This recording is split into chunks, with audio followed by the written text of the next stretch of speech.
Hello दोस्तों, नमस्कार। देखिए, बिहार बोर्ड परीक्षा 2026 की तैयारी के लिए हिंदी व्याकरण उपसर्ग का VVI ऑब्जेक्टिव क्वेश्चन लेकर आए हूँ, जो कि बार बार एग्जाम में पूछा गया प्रश्न है। तो देखिए दोस्तों, उसे जल्दी से सेशन को चालू करते हैं।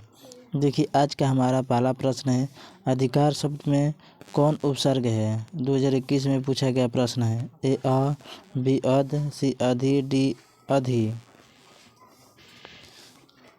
आपका आंसर सी होगा, अधिकार में अधि। देखिए, क्योंकि ये दो अक्षर के मेल से बना है, अधि प्लस कार। देखिए, अधि और कार अलग हो गया। देखिए, दो अक्षर के मेल से बना है। चलिए प्रश्न संख्या 2 पे चलते हैं। प्रश्न संख्या 2 है, आमरण शब्द में उपसर्ग है। ए आ, बी मरण, सी इमा, डी अधि। आपका आंसर ए होगा, आ होगा। आमरण में आ उपसर्ग है। आ अलग है और मरण अलग है। चलिए प्रश्न संख्या 3 पे चलते हैं। प्रश्न संख्या 3 है, पराजय शब्द में उपसर्ग है। ए प, बी परा, सी ए, डी अधि। आपका आंसर बी होगा, पारा। पारा प्लस जय। देखिए, दो शब्द बन रहा है, परा प्लस जय, इसीलिए पराजय होगा। परा होगा इसका आंसर। चलिए प्रश्न संख्या 4 पे चलते हैं। प्रश्न संख्या 4 है, परिश्रम शब्द में उपसर्ग है। ए प, पी परा, सी परी, डी ए। आपका आंसर सी होगा, परी। चलिए प्रश्न संख्या 5 पे चलते हैं। प्रश्न संख्या 5 है, अवकाश शब्द में उपसर्ग है। ए अ, बी औ, सी अवका, डी अवक। आपका आंसर बी होगा, औ प्लस का अलग है, इसलिए अ होगा इसका आंसर। चलिए प्रश्न संख्या 6 पे चलते हैं। प्रश्न संख्या 6 है, प्रदर्शन शब्द में उपसर्ग है। ए पर, बी प, सी दर्शन, डी प्र। जल्दी से आंसर कीजिए। आपका आंसर डी होगा, प्र प्लस दर्शन, प्रदर्शन। चलिए प्रश्न संख्या 7 पे चलते हैं। प्रश्न संख्या 7 है, अधर्म शब्द में उपसर्ग है। ए अ, बी ध, सी अधा, डी अम। आपका आंसर ए होगा, अ प्लस धर्म अधर्म होता है। आपका आंसर ए होगा, क्योंकि उपसर्ग में यही कहता है कि जिस शब्द का पहला अक्षर हो उसे उपसर्ग कहते हैं, इसीलिए अ होगा। चलिए प्रश्न संख्या 8 पे चलते हैं।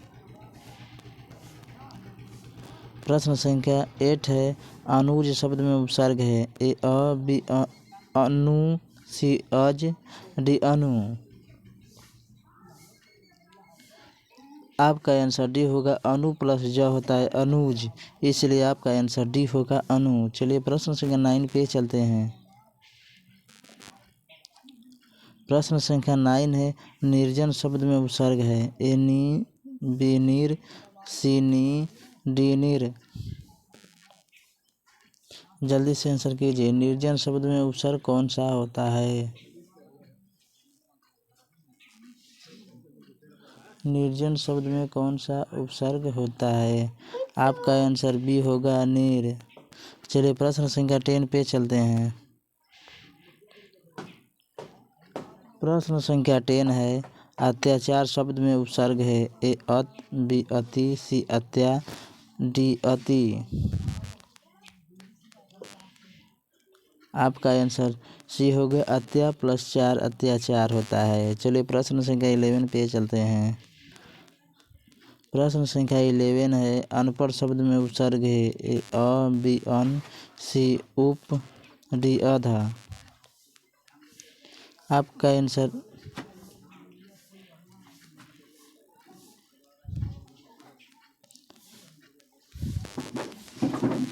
आंसर बी होगा, अन होगा।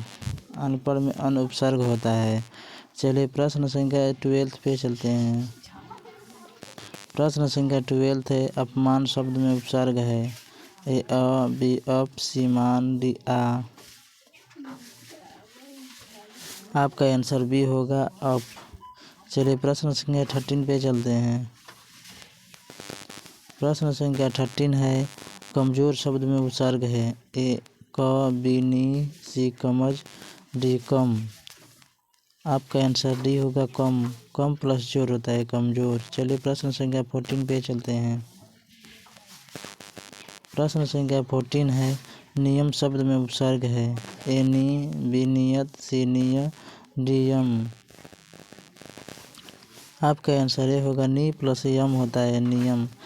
आपका आंसर ए होगा। चलिए प्रश्न संख्या 15 पे चलते हैं। प्रश्न संख्या 15 है, नास्तिक शब्द में उपसर्ग है। ए नी, बी न, सी सम, डी परी। जल्दी से आंसर कीजिए। नास्तिक शब्द में उपसर्ग, नास्तिक शब्द में उपसर्ग कौन सा है? आपका आंसर बी होगा न। नास्तिक शब्द में न उपसर्ग होता है। न प्लस आस्तिक होता है नास्तिक। चलिए प्रश्न संख्या 16 पे चलते हैं। प्रश्न संख्या 16 है, लापरवाह शब्द में उपसर्ग है। ए नी, बी ला, सी प्रति, डी परी। जल्दी से आंसर कीजिए। लापरवाह में उपसर्ग है। आपका आंसर बी होगा ला। लापरवाह में ला उपसर्ग होता है। ला प्लस अपरवाह लापरवाह होता है। चलिए प्रश्न संख्या 70 पे चलते हैं। प्रश्न संख्या 17 है, सुगम शब्द में उपसर्ग है। ए सु, बी गम, सी सा, डी सुग। आपका आंसर ये होगा, सुगम में सु उपसर्ग है। चलिए प्रश्न संख्या 18 पे चलते हैं। प्रश्न संख्या 18 है, सहानुभूति शब्द में उपसर्ग है। ए सु, बी स, डी परी, सी परी, डी प्रति। सहानुभूति में कौन सा उपसर्ग है? आपका आंसर बी होगा, सहानुभूति में स उपसर्ग है। चलिए प्रश्न संख्या 19 पे चलते हैं। प्रश्न संख्या 19 है, सपूत शब्द में उपसर्ग है। ए सु, बी स, डी परी, सी परी, डी प्रति। आपका आंसर बी होगा स प्लस पूत सपूत होता है, इसीलिए आपका आंसर बी होगा, यानी कि स होगा। चलिए प्रश्न संख्या 20 पे चलते हैं। प्रश्न संख्या 20 कपूत शब्द में उपसर्ग है। ए क, बी पू, सी त, डी कप। आपका आंसर ये होगा क होगा। कपूत में क उपसर्ग होता है। क प्लस पुत उपसर्ग होता है। क उपसर्ग होता है। चलिए प्रश्न संख्या 21 पे चलते हैं। प्रश्न देखिए दोस्तों, 20 ही क्वेश्चन था। यह वीडियो आपको अच्छी लगी तो प्लीज़ चैनल को लाइक और सब्सक्राइब कीजिए। चलिए नेक्स्ट वीडियो मिलते हैं, तब तक के लिए धन्यवाद। जय हिंद, जय भारत।